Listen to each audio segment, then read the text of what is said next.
Milad Nabi September 16ஆம் தேதிக்கு பதிலாக 17ஆம் தேதி கொண்டாடப்படும் என்று தமிழக அரசின் தலைமை காஜி சலாவுதீன் முகமது அய்யூப் அறிவித்துள்ளார்.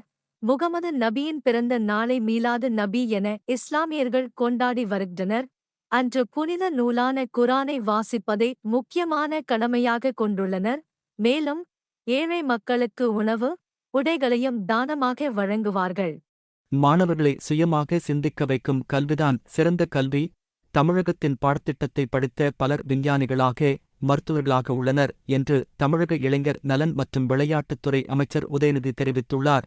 தமிழக பள்ளிக் கல்வித்துறை சார்பில் இந்த ஆண்டுக்கான ஆசிரியர் தின விழா நடைபெற்றது. இதில் தமிழக இளைஞர் நலன் மற்றும் விளையாட்டு மேம்பாட்டுத்துறை அமைச்சர் உதயநிதி ஸ்டாலின் கலந்து கொண்டு 375 ஆசிரியர்களுக்கு டாக்டர் இராதாகிருஷ்ணன் விருதினை வழங்கினார். இந்திய ரிசர்வ் வங்கி ஆர்பிஐ 90வது ஆண்டில் அடியெடுத்து வைத்துள்ளது. இதை கொண்டாடும் வகையில் அந்த வங்கி பல்வேறு தொடர் நிகழ்வுகளுக்கு ஏற்பாடு செய்துள்ளது. அதனொரு பகுதியாக நாடு முழுவதும் உள்ள கல்லூரிகளில் பயிலும் மாணவர்களுக்கான தேசிய அளவிலான வினாடி வினா போட்டியை நடத்தவுள்ளது. இதில் பொது அறிவு, வரலாறு, பொருளாதாரம், நடப்பு நிகழ்வுகள் குறித்த வினாக்கள் இடம்பெறும். இந்தி, ஆங்கிலம் ஆகிய இரு மொழிகளில் போட்டி நடைபெறும்.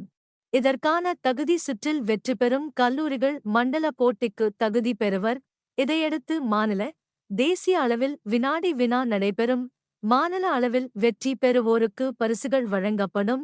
இறுதியாக தேசிய அளவில் வெற்றி பெறுவோருக்கு முதல் பரிசாக 10 லட்சம் ரூபாவும், இரண்டாவது பரிசாக 8 லட்சம் ரூபாவும், மூன்றாம் பரிசாக 6 லட்சம் ரூபாவும் வழங்கப்படும்.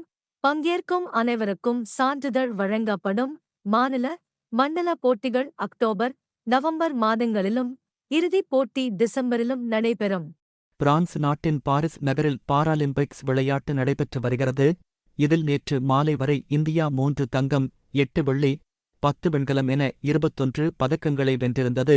பாராலிம்பிக்ஸ் வரலாற்றில் இந்தியா அதிக பதக்கங்களை கைப்பற்றுவது இதுவே முதன்முறையாகும்.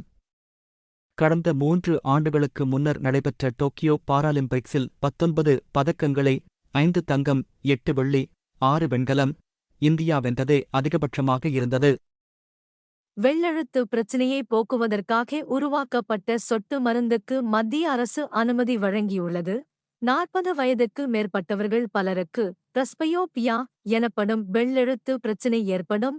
கண்களால் கவனம் செலுத்தும் திறன் குறையும் போது இப்பிரச்சினை ஏற்படும். உலகம் முழுவதும் 180 கோடி பேருக்கு இப்பிரச்சினை உள்ளது. இவர்களால் ரீடிங் கிளாஸ் அணிந்துதான் பேப்பர் படிக்க முடியும். இப்பிரச்சினைக்கு கண்ணாடியின்றி, அறுவை சிகிச்சையின்றி தீர்வு காண பார்மாடிகல்ஸ் என்ற நிறுவனம் பிரஸ்வியூ என்ற சொட்டு மருந்தை கண்டுபிடித்துள்ளது. இதை கண்ணில் ஊற்றினால் 15 நிமிடத்தில் வெள்ளெழுத்து பிரச்சினையை சரியாகிவிடும். அதன்பின் ரீடிங் கிளாஸ் இன்றி பேப்பர் படிக்கலாம். இந்த சொட்டு மருந்துக்கு மத்திய மருந்துகள் நிபுணர் குழு சிடிஎஸ்சிஓ ஏற்கனவே அனுமதி வழங்கியுள்ளது. தற்போது இந்திய மருந்துகள் தலைமை கட்டுப்பாட்டாளரும் டிசிஜே அனுமதி வழங்கியுள்ளார். சவுதி அரேபிய அரசு மருத்துவமனைகளில் பணியாற்ற பெண் நர்சுகள் தேவைப்படுகின்றனர். விண்ணப்பதாரர்கள் பிஎஸ்சி நர்சிங் பட்டப்படிப்பு படித்திருக்க வேண்டும். குறைந்தபட்சம் 2 ஆண்டுகள் பணி அனுபவம் அவசியம். வயது 35க்குள் இருக்க வேண்டும். இதற்கான நேர்முகத் தேர்வு மும்பையில் நடைபெறவுள்ளது. பணிக்கு தேர்வு செய்யப்படுவோருக்கு ஊதியத்துடன் உணவுப்படி, இருப்பிடம், விமான பயணச்சீட்டு ஆகியவையும் வழங்கப்படும். உரிய கல்வித் தகுதியும் பணி அனுபவமும் உடைய பெண் நர்சுகள் அயல்நாட்டு வேலைவாய்ப்பு நிறுவனத்தின் இணையதளத்தில் www.omcmainpyour.in பதிவு செய்து தங்கள் சுயவிவர விண்ணப்பம், கல்வித் தகுதி சான்றிதழ், பாஸ்போர்ட், பணி அனுபவச் சான்றிதழ் ஆகியவற்றை omclmohsa2021@gmail.com என்ற மின்னஞ்சலுக்கு அனுப்புமாறு கேட்டுக் கொள்ளப்படுகிறார்கள். பணிக்கு தேர்வு பெறுவோரிடமிருந்து சேவை கட்டணமாக 35,400 ரூபாய் மட்டும் வசூலிக்கப்படும். ஊதியம் மற்றும் பணி விவரங்கள் தொடர்பான விவரங்களை 9562686379163791792000 ஆகிய செல்போன் எண்களின் வாயிலாக அறிந்து கொள்ளலாம்.